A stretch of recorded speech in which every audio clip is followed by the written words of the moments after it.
Bienvenue Jessica. Merci. Donc, merci d'être venue à cette formation, de t'être formée avec nous. Donc là, on est au dernier jour de la première semaine qui concernait les lombaires. Ici, il a dit tu vas retourner au CAB. Tu dirais que c'est quoi les 3 éléments qui vont t'aider après cette semaine-ci ou que tu vas te dire, ok, là, ça, cette semaine-ci, elle m'a apporté ça, et de là, dit, je vais pouvoir attaquer ça. Ok. Déjà, le raisonnement clinique, la façon de penser à comment approcher un patient et quoi lui faire et à quel moment. La façon aussi de le convaincre. Ouais. Comment approcher tel exercice, comment le convaincre à le faire et à le refaire chez lui. Ouais. Parce qu'on a souvent des patients qui le font, les exercices, au cabinet, mais qui chez eux vont pas forcément le refaire. Ouais. Du coup, ça n'a pas forcément d'impact. Et surtout, comment lui expliquer que sa douleur ne va pas rester toute sa vie et qu'on peut travailler dessus et l'influencer. Ouais. Et qu'en fonction des étapes, ça va aller mieux ou moins bien et que c'est pas grave. Donc, toi, tu dirais que tu as quand même eu un gros aspect éducationnel. En fait, au final, raisonnement clinique, d'une part, et éducationnel, c'est vraiment ça qui te reste de cette semaine? Ouais, éducationnel, parce que du coup, tous les tests, je les connaissais via les autres formations. Ouais.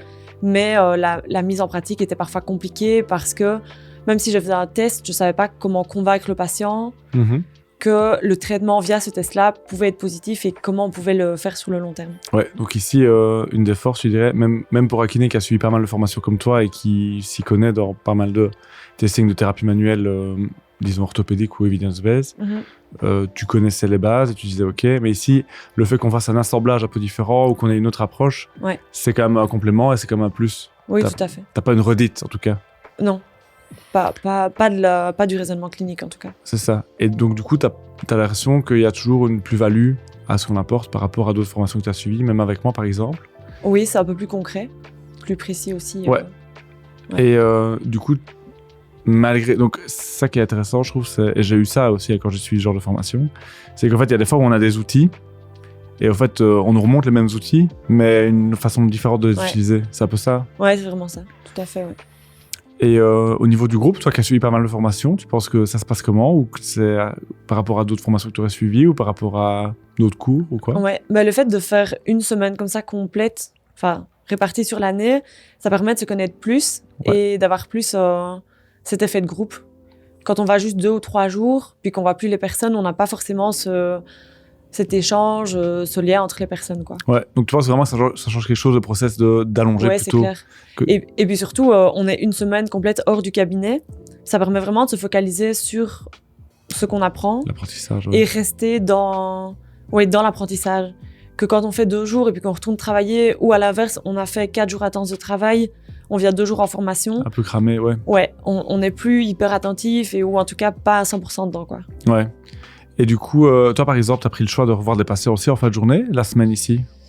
De base, j'ai évité. Et là, j'ai une patiente respi que j'ai de long terme qui s'est aggravée et que j'ai pas le choix de voir 2 fois. Mais c'est ça. Mais sinon, tu avais vraiment pris le choix de te dire, ok, ça c'est une semaine off et je suis à fond dans le process et on partage avec les gens. Ouais. Et l'ambiance du groupe, tu la trouves comment? Sympa, chouette. Ouais. Il y a un peu tous les types de caractères et ça fait une bonne ambiance globale. Et toi aussi qui as donc suivi pas mal de formations à gauche à droite, est-ce que tu vois aussi le groupe ici est fort mixte quand même, tu trouves qu'en discutant avec les autres, il y a vraiment des différences qui sont assez typiques en fonction des écoles d'où les gens viennent, où tu reconnais un peu les types de formations que les gens ont fait, où on arrive un peu à identifier certains patterns dans les formations suivies? Ouais, je trouve, et surtout on voit ceux qui travaillent déjà depuis quelques années et ceux qui travaillent pas. Ouais. Enfin, moi, dans certaines personnes, je me revois il y a quelques années, quand je sortais de l'école et que j'étais complètement perdue dans plein de choses. Il y a des réflexions que je faisais il y a quelques années. Ouais. Et que maintenant, au fil du temps, on voit vraiment que, au final, après quelques années, les écoles n'ont plus d'importance. C'est plus les formations qu'on fait qui vont nous former, quoi. Qui donnent la carte d'identité un peu du kiné. Ouais. Mais j'ai ce truc-là aussi avec ce groupe-ci qui est à la fois avec des très très jeunes qui viennent à peine d'être diplômés, et puis il y a un peu les profils comme toi, qui ont déjà un peu de la bouteille, qui ont de l'expérience de terrain, de cabinet privé. Et puis il y a un peu plus des gens qui ont une grosse expérience cabinet, un peu plus avec des longues années. Et je crois un peu moins de formation aussi, un peu moins de formation continue. Donc on voit aussi qu'il y a un certain manque, un certain manquement. Ouais, tout à fait. Et c'est vrai qu'il y a toujours ces trucs, et c'est ça, je crois, qu'on essaie d'amener dans la formation et qu'on met en avant vraiment dans le raisonnement clinique et dans l'apprentissage, même dans l'année, de ce que c'est un article scientifique et de comment lire, de comment mieux comprendre la base scientifique. Parce que c'est tout le temps en mouvement. Et je crois qu'il y a toujours à plus, même pour des jeunes qui viennent de sortir ou même pour nous. Ouais. Oui, et puis je pense aussi que les gens qui viennent ici sur une formation d'1 an sont vraiment hyper impliqués dans leur travail et ce qu'ils ont envie de faire. C'est un peu comme l'ostéopathie. Celui qui se lance en ostéopathie, c'est qu'il a vraiment envie de faire ça et de une formation d'1 an, il faut quand même en avoir envie financièrement et motivationnellement. Je sais pas comment on peut dire, mais... Ouais. Et donc, du coup, toi, si tu devais un peu convaincre un collègue ou dire à un collègue, tiens, ouais, j'ai fait cette formation-là et franchement, là, c'est la première semaine et franchement, c'est ça qui m'en reste, tu dirais quoi comme quelques mots comme ça? Le raisonnement clinique qui vraiment change la façon d'approcher les patients. C'est vraiment ça qui t'a marqué à fond. Oui, parce que les techniques, on peut les apprendre à l'école, on peut les apprendre dans plein de formations. Ouais. Mais vraiment, la façon d'approcher les gens comme ça, c'est hyper spécifique. Et c'est le gros c'est la première fois que tu vois ça, ouais. Ok, et ça, ici... Moi, j'aurais voulu faire ostéopathie, mais la façon de penser qu'une asymétrie du bassin ou des jambes va influencer le patient, ça me convient pas du tout. Et ici, c'est vraiment ce que je recherchais, quoi. Oui, c'est toujours une approche, même quand moi je donne dans les petits modules, j'essaie de vraiment ouvrir l'esprit des gens pour leur laisser une boîte ouverte et puis ils peuvent y mettre ce qu'ils veulent dedans. Parce qu'ici, même si même si leur projet, tu voulais te lancer dans l'ostéo, tu prendras les outils de l'ostéo, mais tu garderais le raisonnement clinique qu'on a. De la thérapie, ou en tout cas, cette idée d'approche-là, que tu aurais cet esprit critique qu'on va essayer de développer aussi cette année sur le côté, ok, ça c'est un article ou pas, et un peu développement de personnel.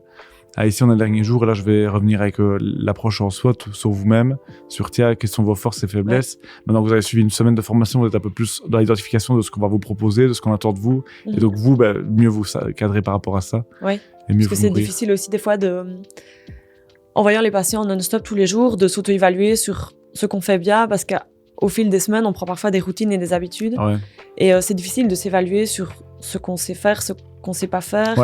Et ce qu'on pourrait faire en plus, apporter en plus aux patients. Ouais, où je dis, ok, là, c'est souvent ça ma faiblesse ou ma tendance. Donc, c'est ça que je dois essayer de...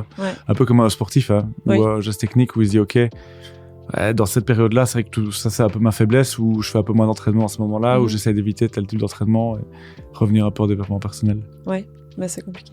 Ouais. Merci beaucoup, en tout cas, Jess. Ouais, merci à toi. Et je pense qu'on est parti pour une belle année d'apprentissage et d'échange, en tout cas. Yes.